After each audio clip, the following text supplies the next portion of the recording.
The religious beliefs of the founding fathers. Okay, this all ties into the Constitution. Proverbs 29:2, you know that scripture. When the righteous are in authority, the people rejoice. But when the wicked bear rule, the people mourn. We see that right in front of us. Half the nation, the United States of America, is divided between Americanist philosophy and thinking and Marxist philosophy and thinking. So that's why when you hear me say, when you hear this cliche, the American people do not want, you got to ask yourself, which American people are you talking about? Right. Because obviously half the American people do want it, otherwise it wouldn't be here. Half the American people want a constitutional convention. They want to change the Constitution because they believe it's breathing and living and it evolves. And the founding fathers were old fogies, and they you know, and like I heard Mr. Sherlock said, we got to balance it out. Oh, balance nothing. Checks and balances. We mean balancing. It's the last 250 years. You all know the old expression, if it ain't broke, don't fix it. But you gonna fix something that's not broke? It's a lie from hell, but it sounds right. Same with term limits. I had to rethink that myself. Because I was wrong on that one. I said, yeah, we need to get all these rascals out. And then I got to thinking, yeah, well, we take years to really educate somebody and then they get it right. Then they automatically got to be put to pasture with the bad ones. No, they were right. I had to rethink that. See, we have to think, all of us have to think all the time about this stuff. Because it's easy to get off track. I said, that's right. No, we get a good one in after having trained him 5, 10 years. Keep him in, but then find the ones that are not right, the rascals, and get them out. And that's why John Birch Society puts out those freedom indexes. Don't listen to what no politician says. Read their records. Find out what they believe on them records, how they vote. And if they ain't right, get rid of them.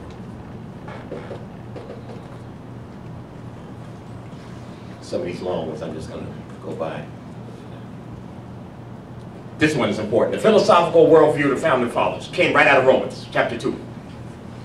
For when the Gentiles, that's non-Jews, which have not the law, which means they don't have the law of God, do by nature the things contained in the law, these having not the law are a law unto themselves, which show the work of the law written in their hearts, their conscience also bearing witness, and their thoughts the mean which accusing or else excusing one another. Now I'll paraphrase that. What that basically means is all people, Jews and Gentiles, whether they are Christians or not, whether they're Americans or not, have a conscience. Every human being has a conscience, which means all human beings, no matter what color they are, what culture they come from, what nationality they are, wherever, everybody has a conscience.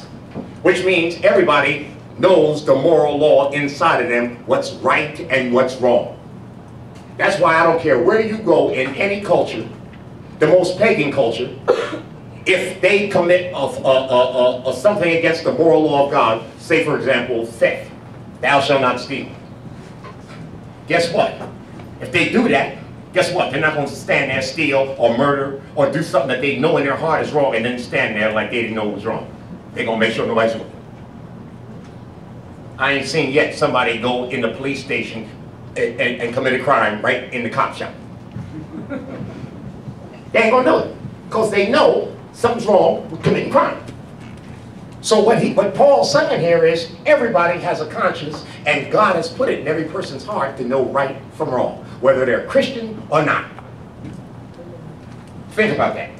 That was the worldview of the founding fathers. Okay, I'm not going to go into Calvinism, that's too. Okay, you've all been to Philly at some time or the other. You've seen the Liberty Bell? There's the scripture. Leviticus 25, proclaim liberty throughout all the land until all the inhabitants thereof. That's on the Liberty Bell right in Philly. How in God's name has this nation, half the people, been deceived to believe this nation was not founded on Judeo-Christian principles?